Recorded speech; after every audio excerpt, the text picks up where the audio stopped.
update ng bayan, maasahan anumang panahon. Patuloy na umiiral ang habagat o southwest monsoon na siyang pangunahing nakakaapekto ngayon sa kanlurang bahagi ng bansa, samantala ang easterlies o ang mainit na hangin nagmumula sa karagatang Pasipiko ay patuloy namang nakakaapekto sa ilang bahagi ng silangang Luzon at Visayas, habang ang mga localized thunderstorms ang nagdudulot naman ng mga panakanakang pagulan sa nalalabing bahagi ng ating bansa. Para sa lagay ng panahon, inaasahan ang maulap na kalangitan na may mga kalat-kalat na pagulan at pagkidlat-pagkulog sa Palawan, dulot ito ng southwest monsoon o habagat.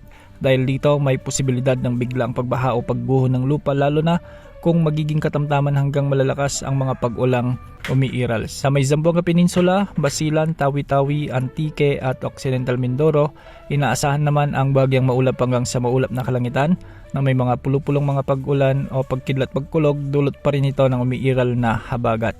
Sa oras na may mga malalakas na pag-ulan o thunderstorms, posible pa rin ang banta ng mga biglang pagbaha o pagguho ng lupa, kaya pinapayuhan ang mga residente na maging alerto. Samantala, sa Bicol Region, sa may Eastern Visayas, Caraga at Quezon Province, makakaranas din ang mga lugar na ito ng bahagyang maulap hanggang sa maulap ng kalangitan na may mga pulupulong pagulan o thunderstorms dulot ng easterlies. Maaari ring magdulot ang malalakas na thunderstorms ng mga biglang pagbaha o pagguho ng lupa, lalo na sa mga bulubunduking lugar at mabababang lugar.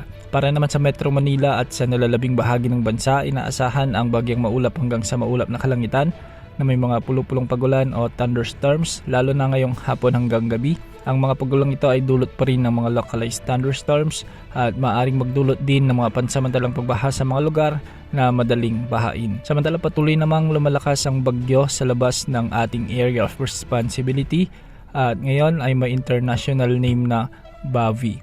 Sa kasalukuyan, ang sentro nito ay nasa malapit sa Marshall Islands, mahigit 3,000 kilometers pa ang layo sa silangan ng Pilipinas. Sa ngayon, wala itong naasang direktang epekto sa bansa sa loob ng susunod na 2 araw. Batay sa kasalukuyang forecast o pagtatayo ng mga weather agencies at weather models, may posibilidad na lalo pang lumakas ito at maging isang super typhoon habang nasa karagatan. Gayunpaman, mababa pa rin ang posibilidad na direktang maglandfall ito sa Pilipinas batay sa kasalukuyang datos ng iba't ibang weather agencies.